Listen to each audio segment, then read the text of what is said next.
అటు దండకారణ్యంలో, ఇటు కర్రెగుట్టల్లో మావోయిస్టుల మీద కేంద్ర బలగాలైతే ముందుకే వెళ్తా ఉన్నాయి. మరోవైపు రాష్ట్ర ప్రభుత్వం చర్చలకు అనుకూలం మేము చర్చలు చేస్తామని చెప్పేసి ఏదైతే శాంతి చర్చల కమిటీ ఉందో వారితో నిన్న భేటీ అయ్యి ఒక కమిటీ వేస్తాము. దానికి సంబంధించి జానారెడ్డిని మాజీ మంత్రి జానారెడ్డి గారిని దానికి సంబంధించి ముందుకు తీసుకెళ్ళి ఆయన ద్వారా ఈ శాంతి చర్చలకు ముందుకు వస్తామని చెప్పేసి రాష్ట్ర ప్రభుత్వం ప్రకటించింది. కానీ కేంద్రం మాత్రం అసలు ఈ శాంతి చర్చలకు మేము అనుకూలము వ్యతిరేకమని ఎలాంటి సంకేతాలు ఇవ్వకుండా మావోయిస్టులపై తన ధోరణిని ఏదైతే మొండి వైఖరిని అయితే ప్రదర్శిస్తుందని చెప్పొచ్చు. మరోవైపు ప్రజా సంఘాలు, పౌర హక్కులు, విద్యార్థులు, యువకులు అందరూ కూడా ఇదే విషయాన్ని కేంద్ర ప్రభుత్వం మావోయిస్టుతో చర్చలు జరపాలనే డిమాండ్ రోజు రోజుకు పెరుగుతూ ఉంది. మరోవైపు నిన్న బీఆర్ఎస్ బహిరంగ సభలో కేసీఆర్ కూడా మావోయిస్టులకు సంబంధించి శాంతి చర్చలు జరపాలా వద్దా అంటే కూడా ప్రజల నుంచి భారీ స్పందన వచ్చింది.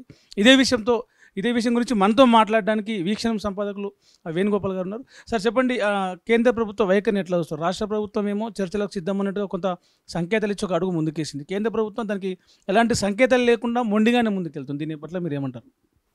నిజానికి కేంద్ర ప్రభుత్వానికి, నరేంద్ర మోడీకి కానీ, అమిత్ షాకి కానీ రాజకీయ ఆర్థిక ప్రయోజనాలు, రాజకీయ భావజాల ప్రయోజనాలు ఈ చర్చల వైపు పోకుండా చేస్తున్నాయి.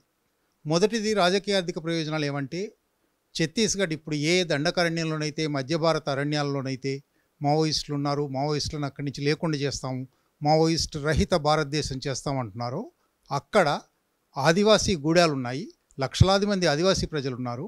వాళ్ళ కాళ్ళ కింద నేలలో అపారమైన ఖనిజ నిల్వలున్నాయి. దాదాపు 28 రకాల ఖనిజాలు, కొన్ని లక్షల కోట్ల రూపాయల విలువ చేసే ఖనిజాలు ఉన్నాయి. ఈ ఖనిజాలు కార్పొరేట్లకు అప్పగించడానికి, ఈ ఖనిజాలకు తవ్వుకుపోవడానికి లైసెన్సులు ఇవ్వడానికి కేంద్ర ప్రభుత్వం 2004 నుంచి అన్ని ప్రభుత్వాలు ప్రయత్నం చేస్తున్నాయి.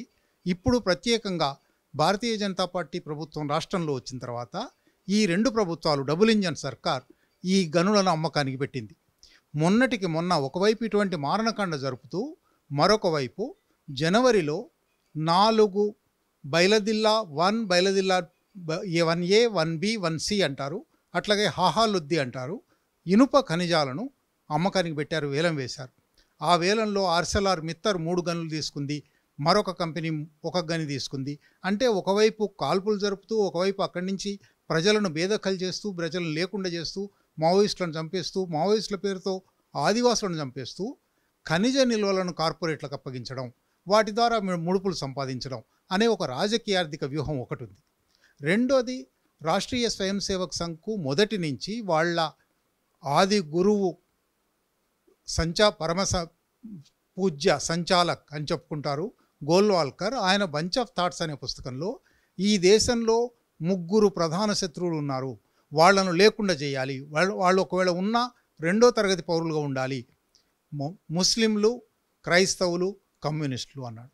ఇవాళ కమ్యూనిస్టులు అంటే మావోయిస్టులే కాబట్టి వాళ్ళు ఆదివాసుల పక్షాన, ఆదివాసుల జల్ జంగల్ జమీన్ అనే పోరాటానికి మద్దతుగా నిలబడి ఉన్నారు కాబట్టి మావోయిస్టులను లేకుండా చేయాలి.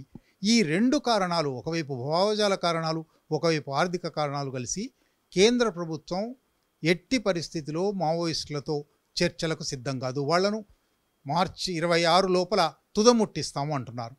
కానీ ఏ ప్రభుత్వం అయినా, అది ప్రజాస్వామికంగా ఎన్నికల్లో ఎన్నికైన ప్రభుత్వం అయితే ప్రజాభిప్రాయాన్ని మన్నించాలి. ప్రజాభిప్రాయం ఏమిటి? ఒకటి, సరే మావోయిస్టులు వాళ్ళు సాయుధులు కాబట్టి వాళ్ళతో ఎదురుబెదురు కాల్పులు జరుగుతున్నాయి, చచ్చిపోతున్నారు అంటున్నారు, ఎదురుబెదురు కాల్పులు అవునా కాదా రుజువు చేయాలి, అది ఒక అంశం. కాకుండా మామూలు ఆదివాసులను పట్టుకుపోయి చంపేస్తున్నారు. ఆదివాసులను, ఆ ఆదివాసుల ప్రాంతాలలో ఒక భయభీతావహం వ్యాపింపజేసి వాళ్లను గూడాల్లో లేకుండా చేసి ఆ భూమిని కార్పొరేట్లకు అప్పగించే ప్రయత్నం ఇది. కనుక ఆదివాసుల మావోయిస్టులు ఒక ప్రకటన ఇచ్చారు, మేము చర్చలకు సిద్ధమే, తక్షణమే కాల్పుల విరమణ ప్రకటిస్తాము అని. ఆ తర్వాత 2వ ప్రకటన, 4 ప్రకటనలు వచ్చినాయి ఇప్పటికీ. 3వ ప్రకటనలో నెల రోజుల పాటు కాల్పుల విరమణ మీరు చేయండి, మేము చేస్తామన్నారు. ఈ ప్రకటనలన్నింటిలోనూ వాళ్ళు చెప్పింది ఆదివాసుల ప్రాణాలు మా పేరు మీద తీస్తున్నారు, అది చేయకూడదు. గత 2 నెలల కింద ఒక ఎన్కౌంటర్లో 29 మంది చనిపోయారని ప్రకటించారు. ఆ 29లో 17 మంది ఆదివాసులు. 12 మంది సాయుధ నక్సలైట్లను అక్కడ వాళ్ళు పట్టుకున్నారో, ఎదురుకు కాల్పులు జరిగాయో తెలియదు, 12 మందిని వాళ్ళని చంపేశారు. ఆ తర్వాత 17 మంది చుట్టూ ఉన్న గ్రామాల నుంచి ఆదివాసులను తీసుకొచ్చి చంపేసి ఆ తర్వాత ఆలివ్ డ్రెస్సులు తొడిగారు. కనుక ఇటువంటి మారణకాండ ఆదివాసుల మీద జరుగుతున్నది, దీన్ని ఆపండి. ఇక్కడికి పత్రికల వాళ్ళు వెళ్ళే అవకాశం లేదు. నిజానికి బస్తర్లో జరుగుతున్న ఈ మారణకాండ నిజంగా ఏమిటి అని ఒక థర్డ్ పార్టీ వెళ్ళి పరిశీలించే అవకాశం లేదు. ముఖేష్ చంద్రాకర్ అనే ఒక విలేకరి అక్కడి నుంచి తానే ఒక యూట్యూబ్ పెట్టుకొని ఇవన్నీ బయటికి ప్రచారం చేస్తూ ఉంటే ఆయనను ఒక కేసులో ఇరికించి చంపేశారు. అంటే ఒక భయం వ్యాపింపజేస్తున్నారు.